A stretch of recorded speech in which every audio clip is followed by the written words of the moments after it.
Hey friends, happy Saturday. It's winter again in Texas. I have had a busy morning. I had a listing appointment out in Smithville. I've got another listing appointment before I head home, and I've got an option period expiring today. I've written up an offer, so busy one.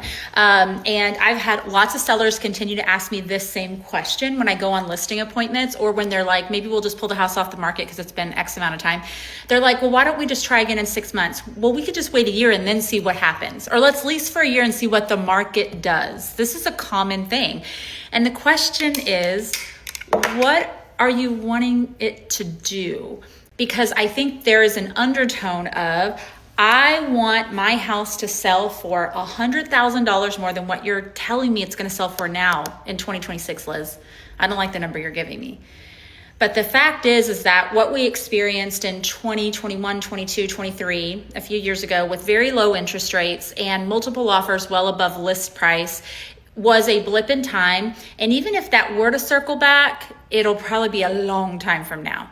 So the question is, you want to wait and take your house off the market a year and lease it and then try again in a year. I think this year, 2026, values are going to continue to stabilize. So that means they might continue to come down. For some people, that means they're going to stay the same. And then maybe third quarter of this year into next year, I think that we're going to start to see a nice average appreciation, which is in a healthy market, normal market, 3 to 5% a year. Okay. So that's still 20 grand or so on a $450,000 home a year in appreciation, which is great.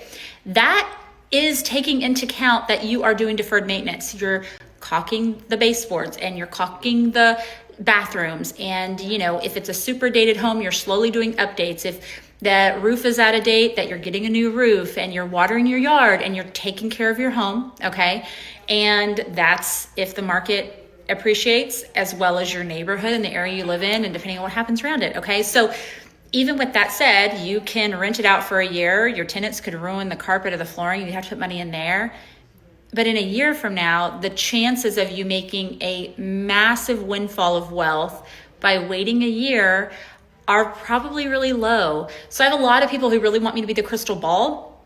And if I was the crystal ball, I'd be on a beach somewhere. Okay, I would not be working on a Saturday.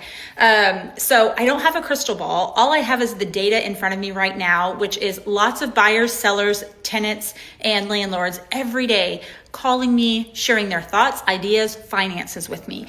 And I feel like what I think is going to transpire over the next 18 months is probably pretty accurate, barring some sort of insane world event. So at the end of the day, the tortoise and the hare story, that fable is so true to this day. Slow and steady wins the race. Having a conservative outlook on things is good. And most things end up a wash. A few years ago, when you got way more on your house when you sold it, you also paid way more for a home.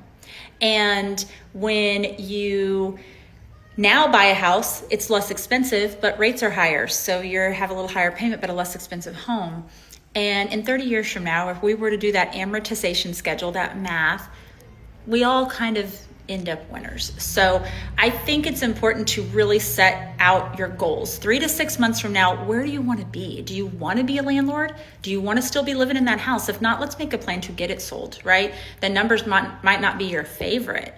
But if the numbers can get you to your goal, then it's something to consider. If they don't get you to your goal, then you might need to consider renting the home. That's the appointment I'm going on now. Or staying there, being content with where you're at. And I've been there. I was a homeowner in 2008. So if you're looking to sell your property or think about what it's worth, feel free to call or text me anytime, and have a beautiful Saturday.